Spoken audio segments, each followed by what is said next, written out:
grossly out of touch with the pro-life values of the Magnolia State. SB's record stands in direct contrast to Senator Cindy Hyde-Smith.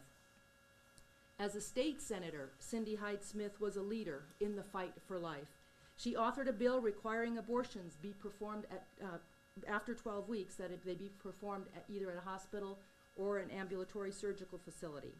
In just the few short months since she arrived in the United States Senate, she has shown herself to be a valued ally in the fight to protect unborn babies and their mothers.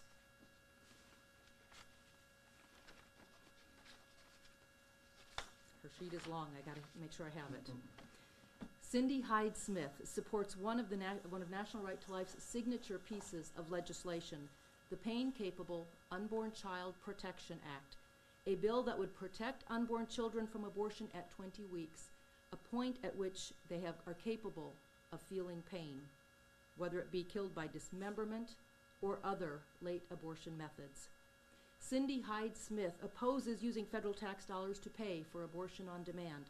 In her first pro-life vote in the U.S. Senate, Cindy Hyde-Smith voted for the Paul Amendment, which would have blocked abortion-providing organizations, including Planned Parenthood, the nation's largest abortion provider, from receiving federal funding through Medicaid, CHIP, and various block grant programs in fiscal year 2019. And of course, she voted to confirm Judge Brett Kavanaugh. Our renewed endorsement of Cindy Hyde-Smith reflects her commitment to strengthening the culture of life and her determination to work in the U.S. Senate to advance policies that protect the most vulnerable members of the human family, unborn children and their mothers, as well as the medically dependent and disabled whose lives are threatened by assisted suicide and euthanasia. On behalf of National Right to Life and the members of Mississippi Right to Life, we encourage all voters who are concerned with the right to life and with protecting society's most vulnerable to vote for Cindy Hyde-Smith in the November 27th runoff election. Thank you.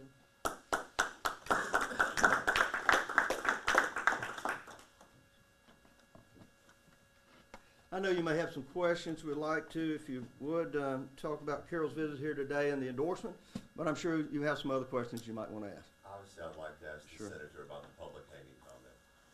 We put out a statement yesterday, and we stand by that statement. Could you expand on it then, why you said it, what you meant by it, and why people in the state should not see it as offensive? We put out the statement yesterday, and it's available, and we stand by that statement. Could you stand close to the microphone? We can't hear. I put out a statement yesterday, and that's all I'm going to say about it.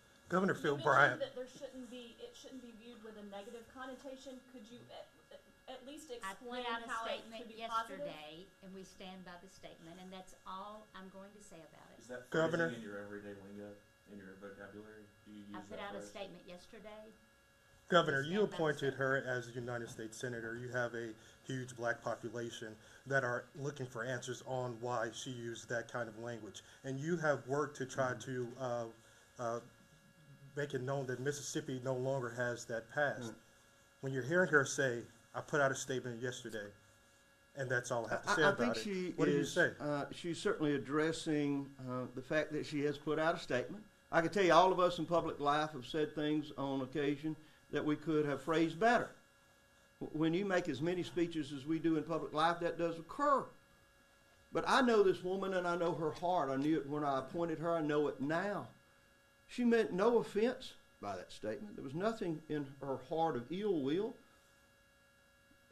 Now, in a political campaign, people can make anything you say what they want it to say. They can spin it. They can go on social media and accuse you of all sorts of things. Governor, She feels certain that, I believe, I won't speak for her, but that her statement spoke to it. Absolutely, we have been sensitive to race relations in this state. I brought the President of the United States here to open the Civil Rights Museum. And African-American leadership that would fail to even come to the event because the President of the United States was there. Today I talked about the genocide of over 20 million African-American children. You see, in my heart, I am confused about where the outrage is at about 20 million African-American children that have been aborted. No one wants to say anything about that. No one wants to talk about that. that's a conflict that we see. And Governor, Governor, I would I counter with that if I may. I don't dispute that she's pro-life. I know that the statements that she has made has troubled people, and she's seeking to be elected as a U.S. Senator from the state of Mississippi. And to tell me that just a statement addresses it does not, I would like simply an explanation. I've never heard that analogy before used. What her context is, why voters should not be alarmed. That's Governor, all I want to hear and want to know. Governor, I want to add to that also. You know, the statement. You want to add to his statement? Well, I want to ask a question in conjunction to what he's saying. That, you know, I think that at the heart of the matter is that in the statement that was released yesterday, there was at least not an acknowledgement of the fact that a lot of folks' feelings were hurt by exactly what she said.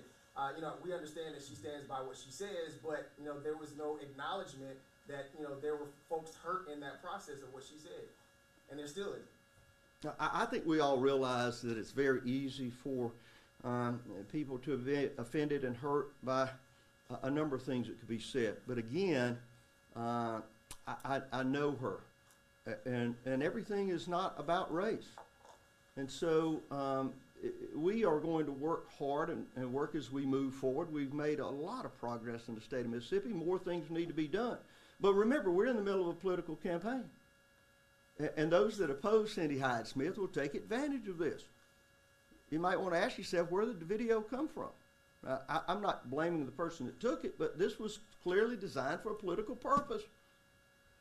Governor, Purpose. Governor, campaign aside, she's a sitting United States Senator. I think that we're looking for an explanation or some context from either of you about the fact that in the statement it said it should not be taken with a negative connotation. Perhaps we're just looking for an explanation of how it could have a positive connotation in any type of public hanging. Again, I'm not going to try to relive the statement. I can tell you there was no ill will in her heart. There never has been, never will be.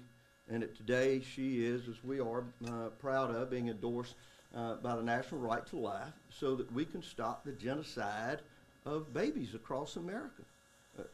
That's a strong message to us that overwhelms so much of the political rhetoric that's going on today.